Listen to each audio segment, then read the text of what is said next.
Legend has it that this was Leo's first film role.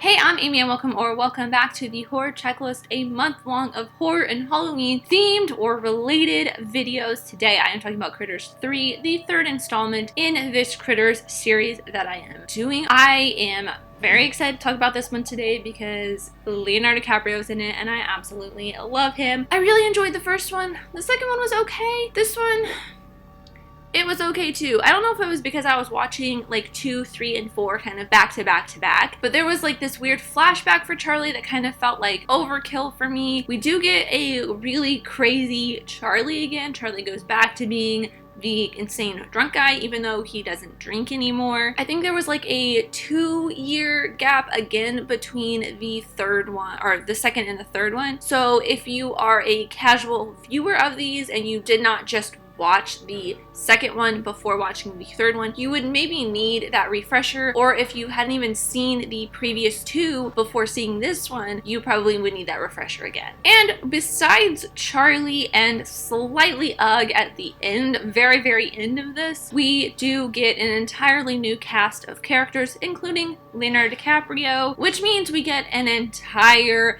moment of character introduction. It does go in a little bit faster than the first one did with all of its character introductions, and it does bring a lot more family drama to this one than any of the other ones did, including the stereotypical 80s one where it is like should be a lot of family drama because it's like the dad doesn't trust the son and the kid is an annoying kid brother to the sister. But this one has a lot more family drama because the dad is a complete jerk. He is a huge asshole to his kids, and it's just, you know, not great.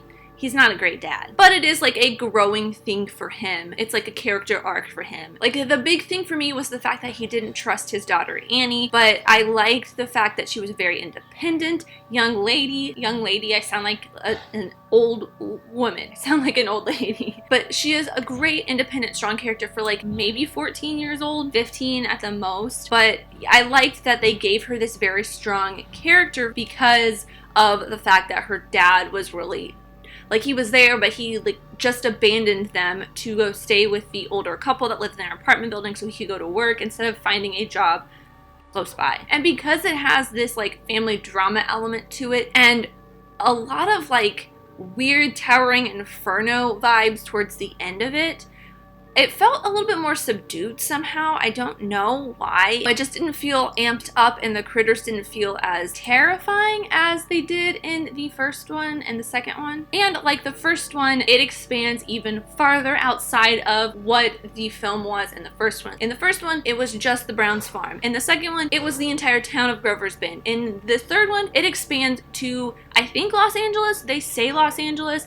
The IMDb says Los Angeles. But spoilers for the fourth one, it says Nebraska at the beginning, so I don't know. And again, like I talked about on the review of the second film, it does get gorier. Most horror movies like this, as the series goes on, they get a little bit more gorier, and this one definitely gets gorier and kind of faster. I looked at the time and it was around the same time, like the 20-minute mark, when the critters start to show up, which is kind of around the same time they did in the second one, and they did like 30 minutes in the first one, but it does get a little bit gorier a little bit faster. There was a huge lack of the bounty hunters for me. We get Ugg at the very end, the last like 5 seconds of this, and it's this weird end credits sequence that keeps getting like paused with credits rolling over it when Charlie comes back at the very end of the film. After all of the action, we get this small little cameo from Ugg, and it's just, it didn't quite hit the mark. I love Leonardo DiCaprio in this, and I will talk about him in a second. We did not hit that over-the-top funniness of the first 2. It got a little bit more serious. But we did get some really funny scenes with the critters. A Krite rolling in bleach and it hissing and burning him, which is kind of funny and weird. We get an intercut of the bowling tournament that the dad is asleep watching asleep. It's playing while the dad's asleep, and Annie throwing the trash can down the stairs at the Krites, and when the trash can hits the Krites, it's mixed with the bowling pins getting knocked by the ball, and then that cartoonish bowling pin falling crashing sound.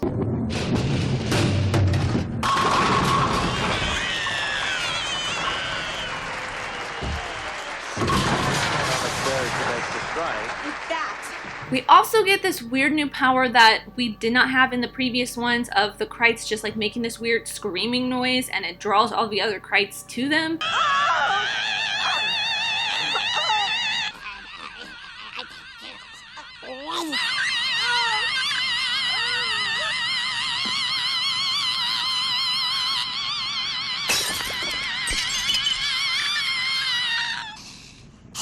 That was very strange and weird and new, but we do get a really funny scene of the Krites playing in Flower in one of the apartments. That's pretty much the entire film. I mean, we do get this climactic scene of Annie climbing down the elevator to get them all out. The building's on fire, they're up on the roof, Charlie tries to save them, he ends up falling off the roof, and it's like, yeah, but I feel like this one didn't hold my attention as much as the first one, probably because it was a little bit more serious. There's not also much to talk about with Leo because this is his first film role. This was like even before like Gilbert Grape. He had done a couple shorts or TV shows or something I think before this. He looks exactly the same. Like he looks like Titanic Leo, which is very weird for me because that was like one of my first crushes growing up, and I still have a crush on Leonardo DiCaprio. I mean, who doesn't? But according to IMDb, he was like 16 when they made this film, and he does not look it. He looks a little bit younger.